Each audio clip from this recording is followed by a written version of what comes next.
강신재 지음 젊은 느티나무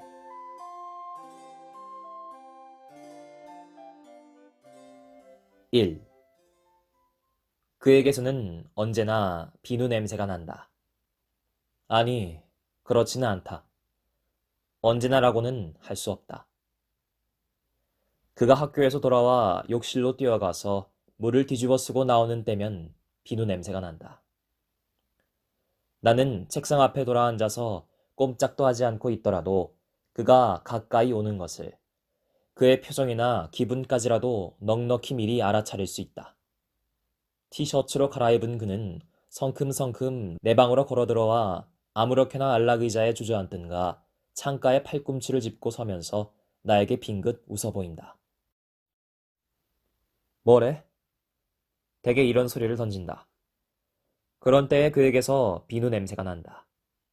그리고 나는 나에게 가장 슬프고 괴로운 시간이 다가온 것을 깨닫는다. 엷은 비누의 향료와 함께 가슴속으로 저릿한 것이 퍼져나간다. 이런 말을 하고 싶었던 것이다. 뭐래? 하고 한마디를 던져놓고는 그는 을의 눈을 좀 더 커다랗게 뜨면서 얼굴을 건너다 본다. 그 눈동자는 내 표정을 살피려는 것 같기도 하고 어쩌면 그보다도 나에게 쾌활하게 웃고 떠들라고 권하고 있는 것 같기도 하다. 또 어쩌면 단순히 그 자신의 명랑한 기분을 나타내고 있는 것에 불과한지도 모른다. 어느 편일까? 나는 나의 슬픔과 괴로움과 있는 대로의 지혜를 일점에 응집시켜 이 순간의 그의 눈속을 응시하지 않을 수 없다. 나는 알고 싶은 것이다.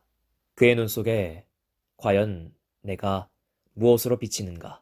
하루해와 하룻밤 사이, 바위를 씻는 파도 소리 같이 가슴에 와 부딪고 또 부딪고 하던 이 한 가지 상념에 나는 일순 전신을 불살라 본다. 그러나 매일 되풀이하며 애를 쓰지만 나는 역시 알 수가 없다. 그의 눈의 의미를 헤아릴 수가 없다. 그래서 나의 괴로움과 슬픔은 좀 더 무거운 것으로 변하면서 가슴 속으로 가라앉아 버리는 것이다. 그리고 다음 찰나에는 나는 그만 나의 자연스러운 위치, 그의 누이 동생이라는 표면으로 보아 아무 시스러움도 불안정함도 없는 나의 위치로 돌아가 있지 않으면 안 될 것을 깨닫는다. 인제오? 나는 이렇게 묻는다. 그가 원한 듯이 아주 쾌활한 어투로 이 경우에 어색하게 군다는 것이 얼마만한 추태인가를 나는 알고 있다. 내 목소리를 듣고는 그도 무언지 마음 놓였다는 듯이 고단해 죽겠어. 뭐 먹을 거 좀 안 줄래? 두 다리를 쭉 뻗고 기지개를 켜면서 대답을 한다. 성화라니깐. 영작 숙제가 막 멋지게 씌워져 나가는 판인데 나는 그렇게 두덜거려 보이면서 책상 앞에서 물러난다. 어디 구경 좀 해. 여류 작가가 될 가망이 있는가 없는가 봐줄게. 그는 손을 내밀며 몸까지 앞으로 썩하니 기울인다. 어머나, 싫어. 나는 노트를 다른 책들 밑에다 잘 감추어 놓고 아래층으로 내려가서 냉장고 문을 연다. 뽀얗게 얼음이 내뿜은 코카콜라와 크레카, 치즈 따위를 쟁반에 집어얹으면서 내 가슴은 비밀스런 즐거움으로 높다랗게 고동치기 시작한다. 그는 왜 늘 내 방에 와서 먹을 것을 달라고 할까? 언제나 냉장고 앞을 그냥 지나버리고는 나에게 와서 달라고 조른다. 어떤 게으름뱅이라도 냉장고 문을 못 열 까닭은 없고 또 누구를 시키는 것이 좋겠다면 부엌 사람들께 한마디 하는 편이 나을 것이다. 군소리를 짓걸대거나 오래 기다리게 하거나 그렇지 않더라도 줄곧 먹을 것을 엎지르거나 내려뜨리거나 하는 나를 움직이기보다는 쉬울 것이 확실하다. 어쩐 셈인지 나는 이런 따위 일이 참말 서툴다. 좀 얌전하고 재빠르게 보이려고 하여도 도무지 그렇게 되질 않는다. 쟁반을 들고 돌아와 보면 그는 창밖에 덩굴 장미께로 시선을 던지고 여벌구를 보이며 앉아있다. 무엇을 생각하는지 내가 곁에 있을 때는 보이지 않는 조용히 가라앉은 눈초리를 하고 있다. 까무레한 피부와 꽤 센 윤곽을 가진 그의 얼굴을 이런 각도에서 볼 때 나는 참 좋아진다. 나에게는 보이려 하지 않는 혼자만의 표정도 무언지 가슴에 와 부딪는다. 그의 머리통은 아폴로의 그것처럼 모양이 좋다. 아주 조금 곱슬거리는 머리카락이 몇 올 앞니마에 드리워 있다. 고스머리는 사납다던데? 언젠가 그렇게 말하였더니 아니 그렇지 않아, 수키. 정말 그렇지 않아. 하고 그는 진심으로 변명을 하려 드는 것이었다. 나는 그저 농담을 하였을 뿐이었는데. 오늘도 그는 내 방에서 쉬고 나더니 전구 칠까? 하며 자리에서 일어섰다. 응. 아니 참. 내일부터 중간 시험이라고 하지 않았던가? 괜찮아. 그까짓 거. 사실 시험이고 무엇이고 없었다. 나는 옷서랍을 덜컹거리며 흰 쇼트와 곤색 셔츠를 끄집어내었다. 괜히 낙주하려고 하면서도 그는 이내 라킷을 가지러 방을 나갔다. 햇볕은 따가웠으나 나뭇잎들의 싱싱한 초록 사이로 서늘한 바람이 지나가곤 한다. 우리는 뒷산 밑 담장께로 걸어갔다. 낡은 돌담에 좀 허수룩한 귀퉁이를 타고 넘어서 옆집 코트로 미끄러져 들어간다. 옆집이라고 하는 것은 구 왕가에 속한다는 토지의 일부인데 기실 집이라고는 까마득히 떨어져서 기와집이 두어 채 늘어서 있고 이쪽은 휘영하니 비어있는 공터였다. 그 낡은 기와집에 사는 사람들은 이 공터를 무슨 뜻에선지 매일 쓸고 닦고 하여서 장판처럼 깨끗이 거두어 오고 있었다. 아깝게 시리. 테니스 코트나 만들면 좋겠는데. 응, 그러면 어떨까? 어느 날 돌담에 가 걸터 앉아서 내려다보던 끝에 그런 지혜를 했다. 처음에는 그는 움직이려 들지 않았으나 결국 건물께로 걸어가서 이야기를 해보았다. 이튿날 우리는 석회를 들고 가 금을 그었다. 또 며칠 후에는 네트를 치고 땅을 깎아내어서 아주 정식으로 코트를 만들어 버렸다. 그렇게까지 할 줄은 몰랐을 주인이 야단을 치면 걷어버리자고 주춤거리며 일을 했는데 호호백발의 할아버지인 그 집 주인은 호령을 하지 않을 뿐더러 가끔 지팡이를 끌고 나와 플레이를 구경하는 것이었다. 이렇게 나이 많은 노인네의 표정은 언제나 나에게는 판정하기 어려운 것이지만 특히 이 할아버지의 경우는 그러하였다. 구태여 말한다면 웃고 있는 것 같기도 하고 신기해하고 있는 것 같기도 했지만 또 동시에 하늘 밖의 일을 생각하는 듯 아득해 보이기도 하였으니 기묘했다. 한두 번은 담을 넘는 나의 기술을 저기 바라보고 분명히 무슨 말을 할 듯이 하더니 그만 입을 봉하고 말았다. 말을 했자 들을 법하지도 않다고 짐작을 대었는지 알 수 없었다. 어쨌든 그곳은 아주 좋은 우리의 놀이터인 것이었다. 물리학 전공의 그는 상당히 공부에도 몰리고 있는 눈치였으나 운동을 싫어하는 샌님도 아니었다. 테니스를 나는 여기 오기 전에도 하고 있었지만 기술이 부쩍 는 것은 대부분 그의 덕분이다. 그가 내 시골 학교의 코치보다도 훌륭한 솜씨를 갖고 있음을 알았을 때에 나의 만족이란 이루 말할 수도 없는 것이었다. 머리가 둔한 사람이 나는 도저히 좋아질 수 없지만 또 운동을 전혀 모른다는 사람도 매력적이라고 할 수 없다. 생각할 수 없다. 스포츠는 삶의 기쁨을 단적으로 맛보여준다. 공을 따라 이리저리 뛰면서 들이마시는 공기의 감미함이란 아무 것에도 비할 수 없다. 나는 오늘 도무지 컨디션이 좋지가 못하였다. 이렇게 엉망진창인 대로 또 턱없이 좋으면 좋은 그대로 적당히 이끌고 나가주는 그의 솜씨가 저기 믿음직해질 따름이었다. 아, 참 안 된다. 퇴보 일로인가 봐. 괜찮아. 아주 더워지기 전에 지수랑 불러서 한번 시합을 할까? 하늘이 리라빛으로 물들 무렵 우리는 볼들을 주워들고 약수터께로 갔다. 바위 틈으로 뿜어나는 물은 이가 시리도록 차갑고 광물질적으로 쌉스름하다. 두 손으로 표주박을 만들어 떠내가지고는 코를 틀어박고 마신다. 바위 위로 연두색 버들잎이 저기 우아하게 늘어지고 빨간 꽃을 다닥다닥 붙인 이를 모를 나무도 한 그루 가지를 펼친 것으로 보아 이런 마심새를 하라는 센터는 아닌 모양 같지만 우리는 늘 그렇게 하여왔다. 약수라니까 많이 마셔. 약의 효험이나 좀 볼지 않아? 뭐 때문에? 뭐 때문에는? 전구 좀 잘 치게 되나 보려고 그러지. 이렇게 시끌던벙 떠들던 셈가였다. 그런데 오늘 바위 언저리에는 조그만 표주박이 하나 놓여 있었다. 필시 그 할아버지가 갖다 놓아준 것이 분명하였다. 오늘부터 얌전히 마셔야 해. 산신령님이 내다보신다. 정말 한동안 음전하게 앉아서 쉬었다. 그리고 그는 허리를 굽혀 표주박으로 물을 떴다. 그는 그것을 내 입가에 대어주었다. 조용한, 낯선 표정을 하고 있었다. 나에게는 보이는 일이 없는 자기 혼자만의 얼굴의 하나인 것 같았다. 나는 아주 조금만 마셨다. 그리고 얼굴을 들어 그를 바라다보고 있었다. 그는 나머지를 천천히 자기가 마셨다. 그리고 표주박을 입던 자리에 도로 놓았으나 아주 짧은 사이 어떤 강한 감정의 움직임이 그 얼굴을 휘덮은 것 같았다. 그는 내 쪽을 보지 않았다. 나는 돌연 형언하기 어려운 혼란 속에 빠져들어갔으나 한 가지의 뚜렷한 감각을 놓쳐버리지는 않았다. 그것은 기쁨이었다. 나는 라킷을 둘러매고 담장께로 걸어갔다. 오빠.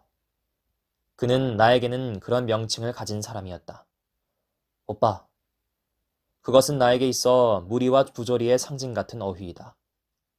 그 무리와 부조리에 얽힌 존재가 나다. 나는 키보다 높은 담장 위에서 뛰어내렸다. 그리고 뒤도 안 돌아보고 정원 안을 걸어갔다. 운동화를 벗어들고 맨발로 걷는다. 까실까실 하면서도 부드러운 잔디의 촉감이 신이나 양말을 신고 디딜 생각은 나지 않게 한다. 발바닥에 징을 박아줄까? 어디든지 구두 안 신고 다니기 말이야. 그는 옆에 있는 때면 이런 소리를 한다. 맨발로 풀이를 걸으면 고향에 온 것 같아. 아니 내가 나 자신에게 돌아온 것 같은 그런 마음이 드는걸. 나는 중얼중얼 그런 소리를 짓거리는 것이나 저녁 이맘때가 되면 벼란간 거의 수습할 수 없을 만큼 감정이 엉클리곤 하므로 그 뒤로는 완고 덩어리 할멈처럼 입을 봉하고 아무런 대꾸도 하질 않는다. 시무룩해가지고 테라스 앞에 오면 그 안 넓은 방에 깔린 자색 양탄자, 여기저기에 놓인 육중한 가구, 그 속에 깃들인 신비한 정적, 이런 것들을 넘겨다 보면 그리고 주위에 만발한 작약, 라일락의 향기, 짙어 진플레가 한데 엉켜 뭉클한 이곳에 와서 서면 나는 내 존재의 의미가 벼랑간 아프도록 뚜렷이 보랏빛 공기 속에 떠 있는 것을 보는 것이다. 내가 잠시 지녔던 유쾌함과 행복은 끝내 나의 것일 수는 없고 그것은 그대로 실은 나의 슬픔과 괴로움이었다는 기묘한 도착을 나는 어떻게도 처리할 길이 없다. 오노이, 동생. 이런 말은 내 마음속에서 혐오와 공포를 자아낸다. 싫다. 확실히 내가 느껴온 기쁨과 즐거움은 이런 범주 내에서 허용될 수 있는 것이 아니었다. 날마다 경험하는 이 보랏빛 공기 속에서의 도착은 참 서글픈 감촉을 갖고 있었다. 나는 그의 곁에 더 오래 머무를 용기조차 없어진다. 검은 눈을 껌뻑이면서 그는 또 농담이라도 할 것이다. 내게 더 웃고 더 쾌활해지라고 무언중에 명령할 것이다. 그가 내게 해줄 수 있는 일은 그것뿐이다. 오늘 나는 가슴속에 강렬한 기쁨을 안았던 까닭에 비참함도 더 한층 큰 것만 같았다. 나는 그곳에 한동안 서 있었다. 그리고 볼을 볼록하니 해가지고 마루로 올라갔다. 번들거리는 마룻바닥에 부연 발자국이 남아난다. 그렇게 마루가 더럽혀지는 것이 어쩐지 약간 기분 좋다.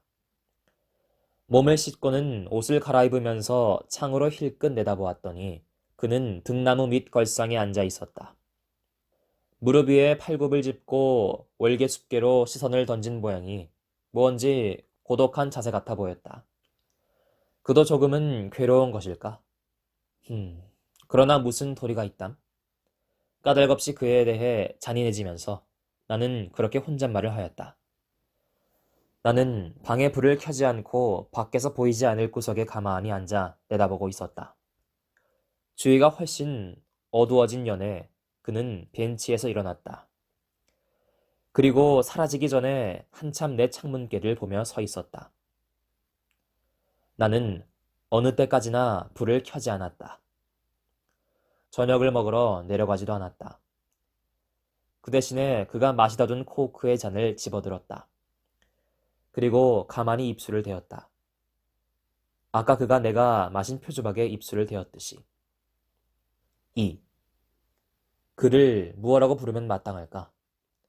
오빠라고 불러야 한다면 오빠라고 불러야 한다는 것이 나의 운명이다. 재작년 늦겨울 새하얀 눈과 얼음에 뒤덮여서 서울의 집들이 마치 얼음 사탕처럼 반짝이던 날, 무슈리에게 손목을 끌리다시피 하며 이곳에 도착한 나에게 엄마는 그를 이렇게 소개했다. 수키의 오빠예요. 인사를 해. 이름은 현규라고 하고. 저 진보랏빛 양탄자 위에 서서 나는 그의 얼굴을 바라다 보았다. 물리과의 수재란다. 우리 수키도 시골서는 꽤 체온이라고들 하지만 서울 왔으니까 좀 어리벙벙할 테지. 사이좋게 해줘요. 엄마의 목소리는 가벼웠으나 눈에는 두려움이 어려 있는 것 같았다. 엄마는 열심히 청년의 두 눈을 주시하고 있었다. 브이네크에 다갈색 스웨터를 입고 그보다 엷은 빛깔의 셔츠깃을 내보인 그는 짙은 눈썹과 미간 언저리에 약간 위압적인 느낌을 갖고 있었으나 큰 두 눈은 서늘해 보였고 날카로움과 동시에 자신에서 오는 너그러움, 침착함 같은 것을 갖고 있는 듯해 보였다. 전체의 윤곽이 단정하면서도 억세고 강렬한 성격의 사람일 것 같았다. 다만 턱과 목 언저리의 선이 부드럽고 델리킷하여 보였다. 키도 어깨폭도 표준형인 듯하고 우선 수제 비슷해 보이기는 하는걸? 하고 나는 마음속으로 채점을 하였다. 물론 겉보매만으로 사람을 평가할 만큼 나는 어리석은 계집애는 아니었지만 내가 그의 눈을 쏘아보자 그는 눈이 부신 사람 같은 표정을 하면서 입술 한쪽으로 조금 웃었다. 그것은 약간 겸연쩍은 것 같기도 하였지만 혼자 고수하고 있는 것 같이도 보였다. 자기를 재어보고 있는 내 마음속을 들여다보는 때문일까? 그러자 나는 반대로 날카로운 관찰을 당하고 있는 듯한 긴장을 느꼈다. 그러나 그는 지극히 단순한 태도로 참 잘 왔어요. 집이 이렇게 너무 쓸쓸해서 아주 좋지 못했는데 하고 한 손을 내밀어서 내 손을 잡았다. 나를 도무지 어린애로만 보았다는 증거일 게고 또 아마 엄마의 감정을 존중한 결과였을 것이다. 아닌 게 아니라 엄마의 얼굴에는 일순 안도와 만족의 표정이 물결처럼 퍼져갔다. 나는 이 청년이 엄마에게 어떤 존재인지를 짐작하였다.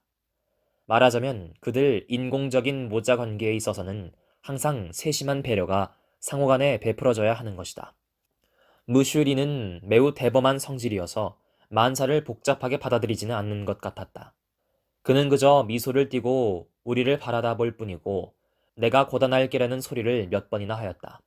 어쨌든 그는 그로부터 나를 수키라고 쉽고도 간단하게 불러오고 있다. 헤이, 숙! 하기도 한다. 그리고 나에게 무조건 관대하였다. 지나칠 만큼. 그래서 때로는 섭섭할 만큼. 그러므로 그가 이 즈음 내 방에 와서 배가 고프다고 한다거나 손 같은 데에 약을 발라달라고 하게 된 것은 나에게는 대단히 귀중한 변화인 것이다. 그것은 어쨌든 내 편에서는 그를 오빠라고는 도저히 부를 수 없었다. 처음에는 너무 생소하여서 그리고 나중에는 또 다른 이유들로. 이것은 무슈리를 아버지라고 부르기 어렵기보다는 몇 갑절이나 힘든 일이었다. 나는 자기가 대단한 고집장이인지 또는 부끄럼장이인지 분간할 수 없다. 나의 이런 곤란을 그도 엄마도 어느 정도 알고 있는 모양으로 요즘은 내가 그 말을 피하려고 이리저리 애를 쓰지 않고도 적당한 대답을 할 수 있도록 저편에서 고려하여 말을 걸어준다. 이런 의미에서 사양없이 나를 곤경에 몰아넣곤 하는 것은 그러니까 무슈리 한 사람뿐이다. 서울 와서 1년 남짓 지내는 새에 나는 여러모로 조금씩 달라진 것 같다. 멋을 내는 방법도 배웠고 키가 커지고 살결도 휘어졌다. 지난 4월에는 미스 이 여고에 당선되어서 하루 동안 학교에 퀸 노릇을 하였다. 바스트가 약간 모자랄 거라고 나는 생각하고 있었는데 압도적으로 표가 많이 나와서 내가 오히려 놀랐다. 엄마는 좋아서 어쩔 줄 몰랐고 무슈리는 기막히게 비싼 팔목시계를 사주었다. 그는 별말을 하지 않았다. 농담조차 하지 않았다. 축하한다고 한 번 그것도 아주 거북살스러운 투로 말하고는 무언지 수줍은 것 같은 얼굴을 하고 있었다. 그런 것을 보니까 나는 썩 기분이 좋았다. 나는 성질도 조금 달라져 온 것 같다. 동무도 많았고 노래도 잘 부르던 시골 시절보다 조용한 이곳에서 더 감정이 격렬해진 것 같다. 삶의 기쁨이란 말을 나는 이제 이해한다. 이 집의 공기는 안락하고 쾌적하고 엄마와 무슈리의 관계로 하여 약간 로맨틱한 색채가 감돌고 있기도 하다. 서울의 중심에서 떨어진 S촌의 숲속의 환경도 내 마음에 들고 무슈리가 오래전부터 혼자 살아왔다는 담장인 엉굴로 온통 뒤덮인 낡은 벽돌집도 기분에 맞는다. 그는 엄마에게 예절 바르고 친절하고 무슈리는 내가 건강하고 행복스러운 얼굴만 하고 있으면 어느 때고 지극히 만족해하고 있다. 그는 어느 사립대학의 경제학 교수인데 약간 뚱뚱하고 약간 호인다와 보인다. 불란서에 아무 관계도 없는 그를 무슈라고 내가 속으로 부르고 있는 까닭은 어느 불란서 영화에서 본 한 불쌍한 아버지의 모습과 그가 닮아있기 때문이다. 무슈리는 불쌍하지는 않는다. 오히려 지금은 참 행복하다. 그러나 이렇게 호의덩어리 같은 사람은 자칫하면 주의가 나쁘면 엉망으로 불행해질 것 같이 보이는 것이다. 괴테의 베르테르 같은 청년의 비극에는 날카로운 아름다움이 있다. 그러나 우리 무슈리 같은 타이프의 슬픔에는 오직 비참만이 있을 듯하다. 우리 엄마가 그의 곁에 와준 것은 하니까 얼마나 다양한 일이었을까. 엄마는 줄곧 집에만 들어앉아 있으나 행복해 보였고 옛부터의 특징이던 부드러운 목소리가 한층 더 부드러워진 것 같다. 다만 엄마는 엄마의 행복에 대해서 한편으로 죄스러움 같은 것을 느끼고 있는 듯한 눈치로서 그래서 바깥으로 나다니지도 않고 큰 소리로 웃는 일도 없는 것 같았다. 그러나 그녀는 늘 고운 옷을 입고 있었고 엷게 화장을 하고 있었다. 이 일도 내 마음에 흡족하였다. 그러나 이곳에는 뜻하지 않은 괴로움이 또한 있었다. 현규에 대한 감정은 언제나 내 마음을 무겁게 하고 있다. 너무나 고통스럽게 여겨질 때에는 여기 오지를 말았더면 하고 혼자 중얼대는 일도 있다. 그러나 그 생각은 오래 가지 않는다. 나는 만약 내 생애에서 한 번도 그를 만나는 일이 없이 죽고 말 경우라는 것을 생각해보면 가슴이 서늘해지기까지 한다. 아무 일도 이루어지지 않아도 좋았다. 나는 그를 만났다는 일만으로 세상의 어느 여자보다도 행복한 것이다. 그의 곁에서 호흡하고 있는 기쁨을 무엇으로 바꿀 수 있을까? 그러나 나는 여전히 슬프고 초조한 것도 사실이다. 정직히 말한다면 내 기분은 1분마다 달라진다. 무슈리가 요즘 외국을 여행 중인 것은 내게는 하나의 구원과도 같다. 아침마다 행복 그것 같은 얼굴로 인사를 하지 않아도 좋고 저녁마다 시간에 식당에 내려가지 않아도 좋기 때문이다. 돌아오실 때까지 눈 감아줘, 응? 엄마, 시간 지키는 거 나 질색인 줄 알잖아. 먹고 싶은 때 먹고 안 먹고 싶은 때 안 먹고 그럴게, 응? 무슈리가 떠나는 즉시로 나는 엄마에게 이렇게 교섭을 하였다. 사실 현규의 얼굴을 보는 일이 두려운 때가 점점 찾아오는 것만 같다. 그는 대개 엄마와 함께 저녁을 드는 모양이었다. 3. 예절 바른 그가 식당에서 엄마의 상대를 하고 있을 동안 나는 멍하니 창가에 앉아서 저물어가는 하늘을 바라다보고 있다. 군데군데 작은 집들이 몰려있는 촌락과 풀숲과 번뜩이는 연못 같은 것들이 있는 넓은 들판 너머에 무디게 빛나며 강이 흐르고 있다. 강은 날씨와 시간에 따라 프라치나 같이 반짝이기도 하고 안개처럼 온통 보얗게 흐려버리기도 한다. 하늘이 보랏빛으로부터 연한 잿빛으로 변하여가는 무렵이면 그 강도 부드러운 회색 구름과 한 덩어리가 되었다. 나는 여러 가지 감정이 뒤범벅이 된 혼란 상태에서 자기를 건져내야 한다고 어두운 강물을 바라보며 늘 생각하는 것이었다. 마음 가는 대로 몸을 내맡길 수 없는 것이 나의 입장이고 또 그 마음 가는 일 자체에 대해서도 분열된 생각을 수습할 수가 없었다. 현규를 사랑한다는 일 가운데에 죄의식은 없다. 그런 것은 있을 수 없었다. 그러나 엄마와 무슈리를 그런 의미에서 배반하는 것은 곧 내 사람의 전부의 파멸을 의미하는 것이었다. 파멸이라는 말의 캄캄하고 무서운 음향 앞에 나는 떨었다. 이곳에 오기 전에 나는 시골 외할아버지의 집에 있었다. 3, 4년 전까지는 엄마와도 함께, 그리고 그 후로는 할머니, 할아버지와 단 셋이서. 일하는 사람들은 여럿 있었고 과수원을 지키는 개도 여러 마리. 그 중에는 내가 특별히 귀여워한 진돗개 복덩이도 있었지만 나는 언제나 못 견딜 만큼 적적하였다. 엄마가 서울로 떠난 후에는 마음이 막 쓰라린 것을 참아야 했지만 그 엄마가 같이 있었을 때라도 나는 우리의 생활에서 마음 든든하다거나 정말로 유쾌하다거나 하는 느낌을 가져본 일은 없다. 젊고 아름다운 엄마가 언제나 조용히 집안에서 세월을 보내고 있는 일은 내게 어떤 고통을 주었다. 그 무릎 위에는 늘 내게 지어 입힐 고운 헝겊조각이나 털실 같은 것이 얹혀 있었지만, 그리고 그 입에서는 늘 나에 관한 이야기가 흘러나왔지만 나는 그것이 불만하고 불안하기조차 하였다. 그런 걸 만들어주지 않아도 좋으니 다른 애들 엄마처럼 집안 살림에 복귀여서 때로는 악도 쓰고 나더러 야단도 치고 어린애도 둘러엎고 다니고, 말하자면 그녀 자신의 생활을 하고 있으면 나도 흐뭇할 것 같았다. 할머니도 할아버지도 나에게와 마찬가지로 엄마에게도 그저 유하고 부드럽기만 하였다. 엄마의 그림자 같은 생활은 언제부터 시작되었는지 기억할 수 없다. 사변과 함께 우리가 시골 할아버지 댁으로 내려가던 때, 그러니까 지금부터 10년쯤 전에도 이미 그랬었고, 또 그보다 전 서울서 국민학교에 입학하던 즈음에도 역시 그런 느낌이던 것을 잊지 않고 있다. 아버지에 관하여 나는 아무것도 모른다. 돌아가셨다는 설명을 언젠가 들은 적이 있었으나 어쩐지 정말 같지 않다는 인상으로 남아 있었다. 사변 후에 너희 아버지는 돌아가셨다 하고 할머니가 일러주셨는데, 이때의 말투에는 특별한 것이 깃들여 있어서 그 후로는 그것이 진실이거니 여기고 있다. 아마 나의 엄마와 아버지는 내가 아주 어릴 때부터 별거하고 있었고, 그러는 사이 그들은 다시 만나는 일도 없이 사별하고 만 모양이었다. 어쨌든 나는 내 부친에 관해서 아무런 지식도 관심도 감정도 갖고 있지 않다.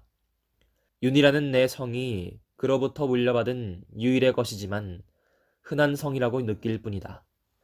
무슈리가 피난지에서 할아버지의 과수원을 찾아온 것은 어떤 경위를 거친 뒤였는지 나는 알 수 없다. 그날 나뭇가지에 걸터 앉아서 사과를 베어먹고 있노라니까 좀 뚱뚱한 낯선 신사가 걸어왔다. 대문 앞에서 망설이듯이 멈추었다가 모자를 벗어들고 걸어 들어왔다. 나무 밑을 지나갈 적에 사과씨를 떨구었더니 발을 멈추고 쳐다보았으나 웃지도 않고 그냥 가버렸다. 도무지 어수선하기만 하다는 얼굴이었다. 나중에 방 안에서 정식으로 인사를 하였는데 그때의 판단으로는 나무 위로부터 환영받은 일을 까맣게 기억하지 못하는 것 같았다. 그는 하룻밤 체류하지도 않고 되돌아갔다. 그리고 할아버지와 할머니에게는 대단히 중요한 의논거리가 생긴 모양이었다. 밤에 가끔 사과밭 사이를 혼자 걷는 엄마를 보게 되었다. 무슈리는 한 번 더 다녀갔다. 그리고 얼마 후에 엄마는 상경하였다. 애초에 그렇게 혼인을 정했다면 애고생을 안 시키는걸. 어느 날 옆방에서 할머니가 우시며 수근수근 그런 소리를 하시는 걸 듣고 놀랐다. 그럼 우리 수키는 안 태어났을 것 아니오. 공연한 소릴. 그저 팔자 소간이죠. 경애가 생각을 잘못 먹었다니 보다도. 애어머니라고 하지 않고 그렇게 엄마의 이름을 대는 것을 듣고 나는 엄마의 젊은 시절을 생각하여 미소 지었다. 그림자처럼 앉아서 내 블라우스 같은 것을 매만지는 엄마를 보는 서글픔은 이제는 없어졌다. 엄마가 그럭저럭 행복해진 듯한 것은 기뻤으나 뼈저리게 쓸쓸한 것도 사실이었다. 나는 밤낮 커다란 소리로 노래를 부르고 있었다. 산모퉁이 길을 학교에서 돌아오는 때에도 사과나무의 흰 꽃 밑에서도 또 빨간 봉선화가 핀 마당에서도 얘야, 그렇게 큰 소리를 내면 남들이 웃는다. 할머니는 가끔 진정으로 그런 소리를 하였다. 재작년 늦은 겨울 무슈리가 내려와서 나를 데려가겠다고 우겨댔을 때에 제일 놀란 사람은 나 자신이었다. 두 분 노인네도 더러 망설였다. 그러나 무슈리의 끈기 있는 태도에 양보를 하는 수밖에 없는 눈치여서 노인네들은 그만 풀이 없었다. 나는 무슈리가 할머니 할아버지에게 무엇보다 엄마가 그걸 원하고 있으니까요. 말은 안 하지만 절실히 바라고 있을 걸 내가 아니까요. 하고 열심히 이야기하는 것을 보다가 그만 싱그레 웃고 말았다. 나보기에 할아버지 할머니는 이미 설복되어서 무슈리가 만약 그 연설을 잠시 끊기만 한다면 이내 대답을 할 것 같은데 그는 마치 그들이 결단코 나를 놓지는 않으리라고 굳이 믿는 사람처럼 애걸복걸을 하는 것이었다. 그가 말을 하면서 나를 흘낏 보았을 때 나는 조그맣게 끄덕여 보았다. 그랬더니 그는 말을 뚝 끊고 벙글 웃더니 손수건을 꺼내서 이마를 닦았다. 이래서 나는 서울 2역으로 전학을 하였다. 나는 생각한다. 무슈리와 엄마는 부부이다. 내가 그를 아버지라고 부르기 어려운 것은 거의 그런 말을 발음해 본 적이 없는 습관의 탓이 크다. 나는 그를 좋아할 뿐더러 할아버지 같은 이로부터 느끼던 것의 몇 갑절이나 강한 보호감정, 부친다움 같은 것도 느끼고 있다. 그러나 나는 그의 혈족은 아니다. 현규와도 마찬가지다. 그와 나는 그런 의미에서는 순전한 타인이다. 22살의 남성이고 18살 계집아이라는 것이 진실의 전부이다. 왜 나는 이 일을 그대로 알아서는 안 되는가? 나는 그를 영원히 아무에게도 주기 싫다. 그리고 나 자신을 다른 누구에게 바치고 싶지도 않다. 그리고 우리를 비끄러매는 형식이 결코 온유라는 것이어서는 안 될 것을 알고 있다. 나는 또 물론 그도 나와 마찬가지로 같은 일을 생각하고 있기를 바란다. 같은 일을, 같은 즐거움일 수는 없으나 같은 이 괴로움을. 이 괴로움과 상관이 있을 듯한 어떤 조그만 기억, 어떤 조그만 표정, 어떤 조그만 암시도 내 뇌리에서 사라지는 일은 없다. 아, 나는 행복해질 수는 없는 걸까? 행복이란 사람이 그것을 위하여 태어나는 그 일을 말함이 아닌가. 초저녁에 불투명한 검은 장막에 쌓여 짙은 꽃향기가 흘러든다. 침대 위에 엎드려서 나는 마침내 늦게 울고 만다. 4. 스키야, 나 이런 것 주었는데 일요일 아침 아래층으로 내려가니까 소파에 앉아있던 엄마가 손에 쥐었던 봉투 같은 것을 들어 보였다. 뭔데? 나는 가까이 갔다. 그리고 좀 겸연쩍어졌지만 하는 수 없이 어디서 주웠어? 이걸 하면서 손을 내밀어 그것을 잡으려고 하였다. 잠깐, 거기 좀 앉아 있어 봐. 엄마는 짐짓 긴장한 낯빛을 감추려고 하면서 앞에 의자를 가리켰다. 나는 속으로 픽 하고 웃음이 나왔으나 잠자코 거기에 가 걸터 앉았다. 지수는 K 장관의 아들이다. 언덕 아래 만리장성 같은 우스꽝한 담을 둘러친 저택에 살고 있다. 현규랑 함께 전구를 치는 동무이고 어느 의과 대학의 학생인데 큼직큼직하고 단순하게 생겨 있었다. 지프차에다 유치원으로부터 고등학교까지의 동생들을 그득 싣고 자기가 운전을 하여 가곤 한다. 나도 두어 번 그 차를 얻어 탄 일이 있다. 한 번은 현규와 함께였으니까 사양할 것도 없었고 다른 한 번은 시내에서 돌아오는 길목이라 굳이 싫다는 것도 이상할 것 같아서 탔다. 작은 학생들이 오늘은 하나도 없군요. 나이 될 때까지 시간 안에 오는 놈은 태워가지고 오고 그 밖엔 뿔뿔이 제주대로 돌아오깁니다. 기차나 마찬가지죠. 그러한 그가 걸맞지 않게 저기 섬세한 표현으로 러브레터를 써보냈다고 해서 나는 우습게 생각하는 것은 아니다. 그러나 엄마의 엄숙한 표정은 역시 약간 넌센스가 아닐 수 없었다. 글쎄, 이게 어디서 났을까? 등나무 밑 걸상에서. 오라, 참 대단했었군. 오라 참이 아니야. 수키는 만사에 좀 더 초점성이 있어야 해요. 운동을 하고 난 다음에도 그게 뭐야? 라켓은 반낮 오빠가 치워놓던데. 하고 나는 웃었다. 편지 보낸 사람에게 첫째 미안한 일 아니야? 참 그래. 엄마 말이 오라. 그리고 나는 편지를 잡아채었다. 귀중한 물건인가? 엄마 좀 읽어보면 안 되나? 읽어봐도 괜찮아. 안 되는 거라면 개다 놔둘까? 감추지. 나는 조금 성가셔졌다. 그럼 안심이군. 사실은 벌써 읽어봤어. 아이, 엄마도? 그런데 엄마가 얘기하고 싶은 건 수키가 자기 주위에 일어나는 일들을 이런 편지에 관한 거라든지 또 그 밖의 일들을 혼자 처리하지 말고 그 요점만이라도 엄마한테 의논해 주었으면 좋겠어. 그건 그렇게 해야만 하는 거야. 듣고 있는 사이에 나는 점점 우울해져서 잠시라도 속히 이 자리에서 떠나고 싶은 생각밖에는 없어졌다.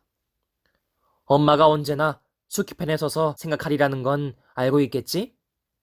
응. 나는 선대답을 해놓고 천천히 밖으로 걸어 나갔다. 엄마의 아들을 사랑하고 있어요. 이렇게 말한다면 엄마는 어떤 모양으로 내 편에 서줄까? 엄마 힘에는 미치지 않는 일이었다. 무슈리의 힘에도 미치지 않는 일이었다. 나는 편지를 주머니에 구겨넣고 아침 이슬로 무릎까지 폭삭 적시면서 경사진 풀밭을 걸어 내려갔다. 되도록 사람을 만나지 않을 방향으로.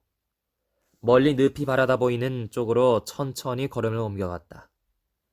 아카시아의 숲이니 보리밭이니 잡목 옆을 지나갔다. 현규와의 사이는 요즘 어느 때보다도 비관적인 상태에 놓여 있는 것 같았다. 나는 그와 마주치기를 피하고 있었다. 웃고 농담을 하고 아무것도 아닌 채 헤어지는 고통이 참기 어려운 것이다. 그가 예사 얘기를 하여도 나는 공연히 화를 냈다. 그러면 그는 상대를 안 해주었다. 머리 위에서 새들이 우짖었다. 하늘은 깊은 바닷물 속같이 짙푸르고 나뭇잎 새들은 빛났다. 여름이 무르익어가고 있었다. 상수리 숲이 늪의 방향을 가려버렸으므로 나는 풀 위에 앉아 턱을 괴고 생각에 잠겼다. 세계적인 발레리나가 되어 보석처럼 번쩍이면서 무대 위에서 그를 노려봐 줄까? 한 번도 귀담아 들은 적은 없지만 내 발레 선생은 늘 나에게 야심을 가지라고 충동을 한다. 그러면 그는 평범한 못생긴 와이프를 데리고 보러 왔다가 가슴이 아파질 터이지. 아주 짧은 동안 그것은 썩 좋은 생각인 듯 내 마음속에 머물렀다. 그리고는 물거품처럼 사라져 없어졌다. 그리고는 어이 그에게 아무것도 바라지 말고 식모처럼 그저 봉사만 하는 일에 감사를 느끼자는 생각이 떠올랐다. 그러자 슬픈 마음이 들기도 전에 발등 위로 눈물이 한 방울 굴러떨어졌다. 나는 일어나서 돌아가려고 하였다. 그때 와삭거리고 풀에 치는 소리가 등 뒤에서 나며 늘씬하게 생긴 새터가 한 마리 나타났다. 그 줄을 쥐고 지수가 걸어왔다. 건강한 체구에 연회색 스포츠웨어가 잘 어울린다. 그의 뒤에서 10살 전후의 사내애와 계집아이가 둘 장난을 치면서 달려나왔다. 지수는 나를 보고 좀 당황한 듯 하였으나 이내 흰니를 보이고 웃으면서 다가왔다. 안녕하셨어요. 산봅니까? 네, 돌아가는 길이에요. 아이들은 우리를 세에 두고 떠들어대면서 잡기 내기를 한다. 지수는 하나이를 붙들어 새털을 맨 줄을 들려주고는 어서 앞으로 가라고 손짓하였다. 우리는 잠자코 한동안 함께 걸었다. 아카시아의 숲새 길에서 그는 앞을 향한 채 불쑥 편지 보아주셨죠? 하고 겸연쩍은 듯한 소리를 내었다. 네. 회담은 안 주세요? 나는 네. 어떻게 써야 할지 모르겠어요. 했다.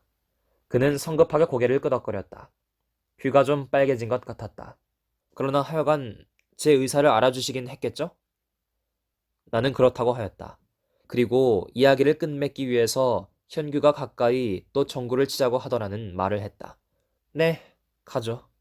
그도 단번에 기운을 회복하며 대답하였다. 그는 휘파람을 불기 시작했다. 그의 휘파람을 들으며 집 가까이까지 왔다. 오늘 대단히 기뻤습니다. 감사합니다. 그는 조금 슬픈 어조로 인사를 하였다. 그리고 내 어깨로 기어오르는 풀벌레를 떨구어 주었다. 안녕히 가세요. 그리고 연습 많이 하세요. 저희들 팀은 아주 세졌으니까요. 그는 다른 일을 생각하고 있는 듯 입술을 문 채 끄덕끄덕 하였다. 잡석을 접은 좁단 층계를 뛰어오르자 나는 곧장 내 방으로 올라갔다.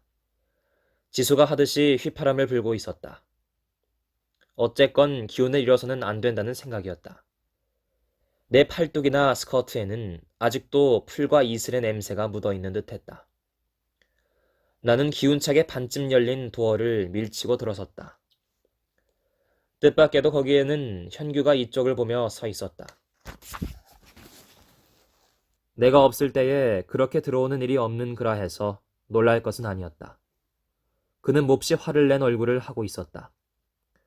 너무도 맹렬한 기세에 나는 주춤한 채 어떻게 할지를 모르고 있었다.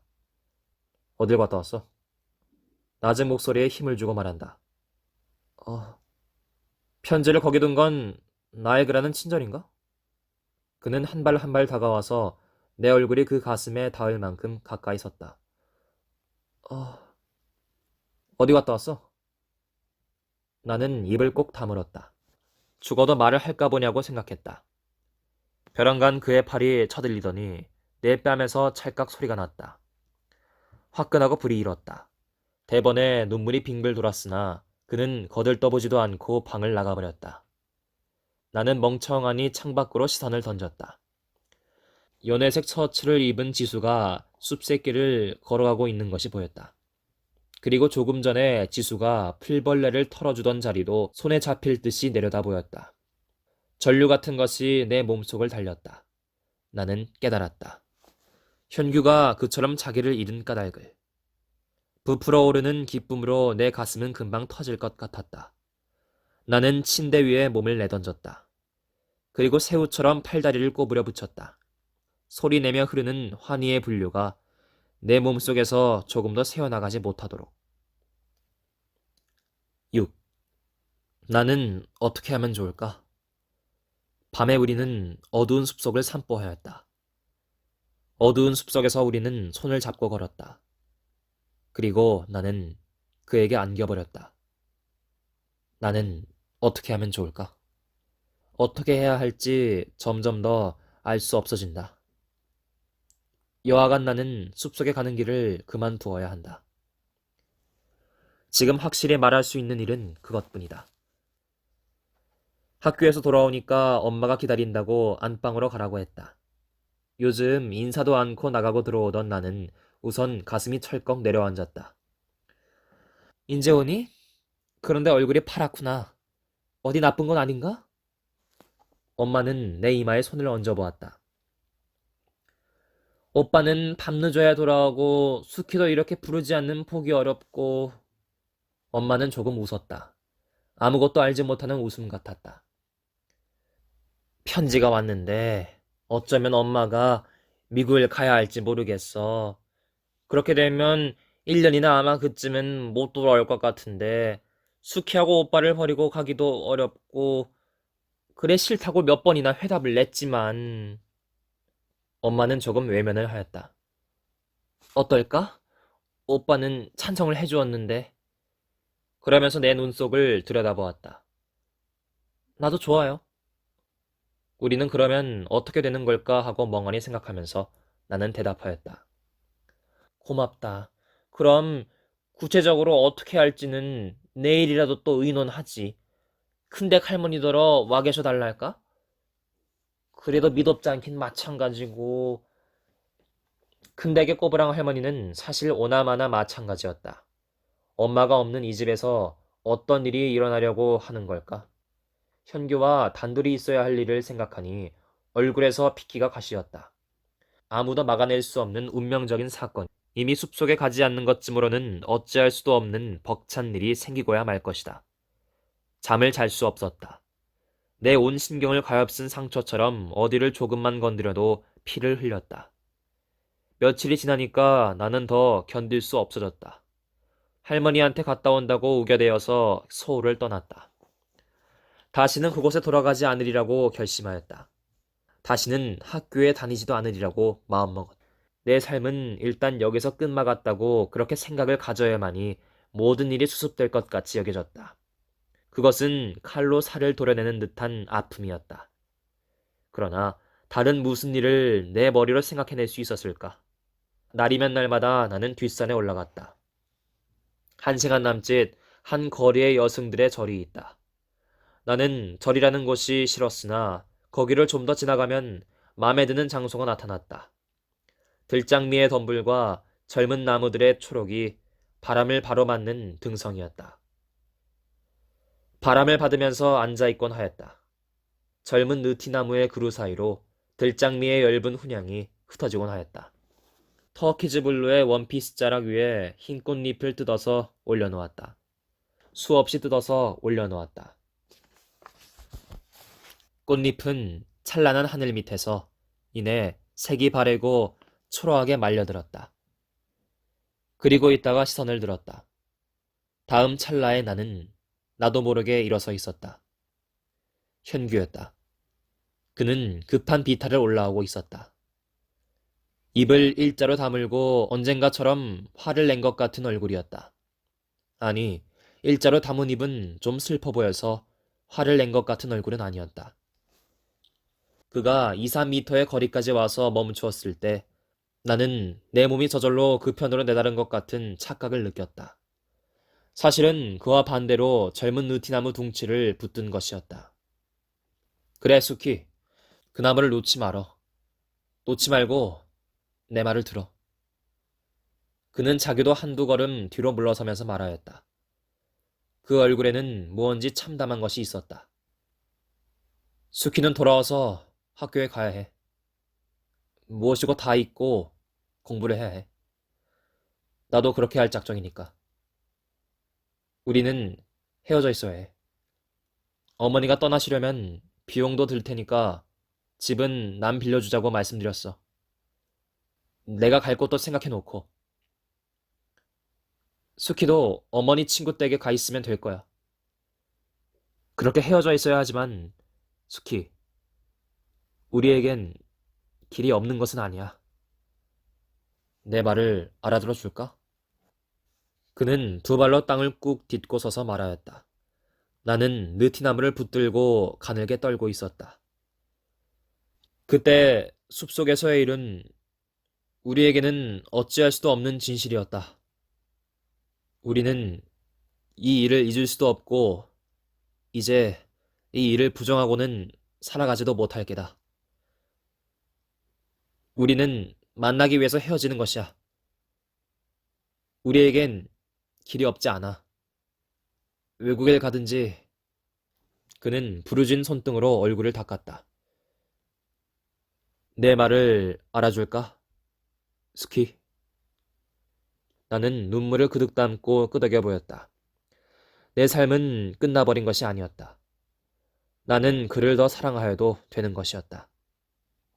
이제는 집에 돌아오겠다고 약속해 주겠지?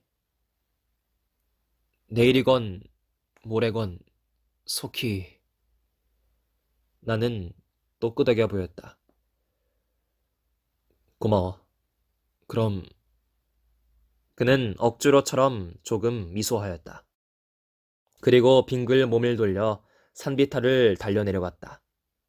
바람이 마주 불었다. 나는 젊은 느티나무를 안고 웃고 있었다. 펑펑 울면서 온 하늘로 퍼져가는 웃음을 웃고 있었다.